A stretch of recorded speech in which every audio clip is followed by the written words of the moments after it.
Y bueno, sabemos que es fin de semana, ya tiene algunos planes para estas vacaciones y si no los tiene todavía, pues yo les traigo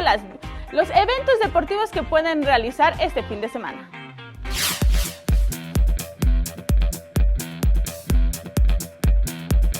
Ya es viernes y llega el fin de semana, así que vamos a conocer algunos de los eventos deportivos que habrá en la Ciudad de México. Este sábado se realizará la final del torneo nacional Neymar Junior 5 a las 11:30 de la mañana, donde se conocerá al campeón mexicano que viajará a Sao Paulo para participar en el mundial organizado por la estrella brasileña. En el evento estará el equipo Deportivo Mago, campeón mundial del Neymar Junior 5 en el 2018.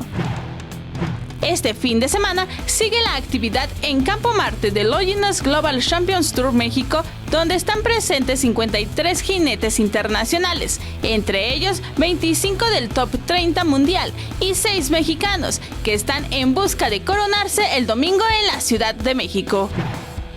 La Sala de Armas de la Ciudad Deportiva Magdalena Mixhuca será sede este fin de semana del Open México de Taekwondo, donde estarán todos los seleccionados nacionales de POMSAE para Taekwondo y Taekwondo, encabezados por la medallista olímpica María del Rosario Espinosa, quien se prepara para participar en los Juegos Panamericanos de Lima y posteriormente al Campeonato Mundial de Manchester. Las actividades darán inicio a partir de las 8:30 de la mañana.